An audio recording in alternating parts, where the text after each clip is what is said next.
Gentleman from recognized for 1 hour. Mr. Speaker, for the purpose of debate only, I yield the customary 30 minutes to the gentlelady from New York, pending which I yield myself as much time as I may consume.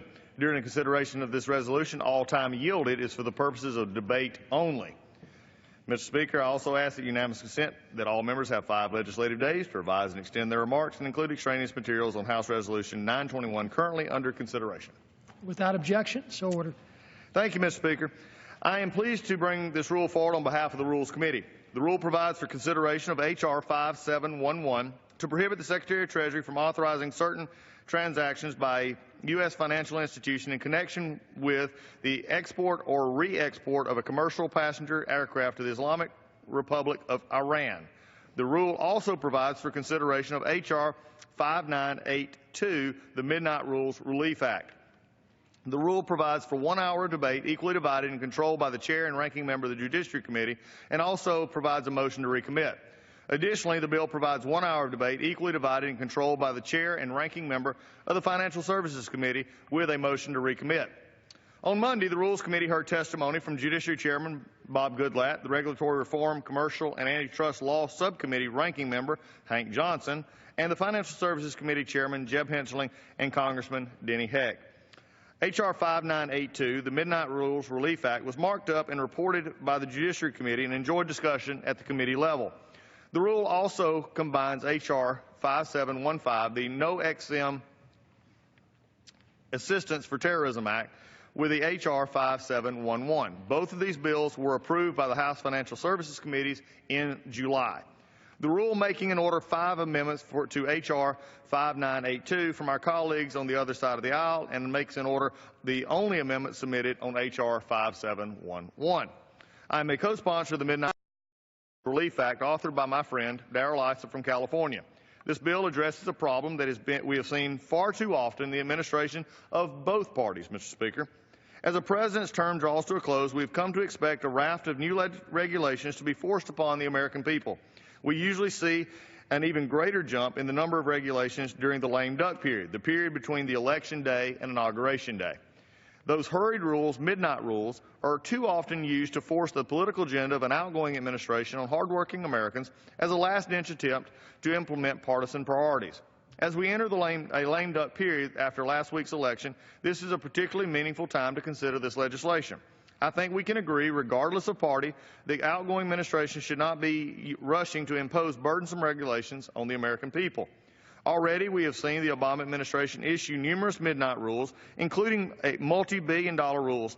In fact, this administration has issued or plans to issue at least 180 such rules. Just yesterday, we were presented with a clear example of this problem when the Department of Interior announced the finalization of a new rule on methane venting and flaring. This rule was announced by the Bureau of Land Management in an attempt to lower output, despite the cost it will impose on energy production and numerous state regulations already in place. This is just one example of an administration rushing to finalize rules to cement a partisan policy agenda. We have seen this administration increase the regulatory burden on families and businesses by more than $100 billion. The last thing we should do is let them further that burdening in the waning days of a lame duck presidency.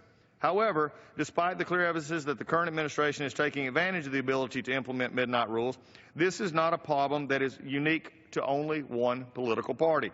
Lame duck regulations have been abused by both parties, but addressing this issue will help rein in that practice and ensure that Congress can exercise proper oversight authority. The Rules Relief Act would take steps to solve the problem by amending the Congressional Review Act to provide congressional authority to allow CRA resolutions that disapprove multiple midnight rules en bloc.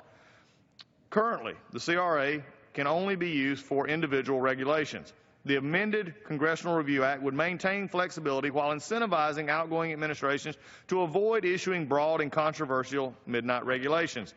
The rule before us today also provides consideration for a different but equally important bill. H.R. 5711 takes critical steps to protect taxpayers and national security. Under the Iran nuclear deal, which I vocally opposed, President Obama agreed to license exports of commercial planes. Recently, the Treasury Department authorized the sale of almost 100 planes for Iran. I can't believe this is even something we would have to talk about here today, but it is a deeply serious issue. This administration has allowed the world's foremost state sponsor of terrorism to receive U.S. financing and planes. H.R. 5711 takes the common sense step of prohibiting the Secretary of Treasury from authorizing U.S. financing in connection with the export of commercial passenger aircraft to Iran. It also makes permanent a financing prohibition for the Export-Import Bank assistance to the government of Iran. I'll say it again. This is just simply common sense. We should not and cannot be in the businesses of licensing and financing the sale of aircraft to a country that wishes to do us harm. The underlying bills that this rule provides consideration for are necessary to protect the American people and to restore smart policies that protect us both here and abroad. And with that, Mr. Speaker, I reserve the balance of my time.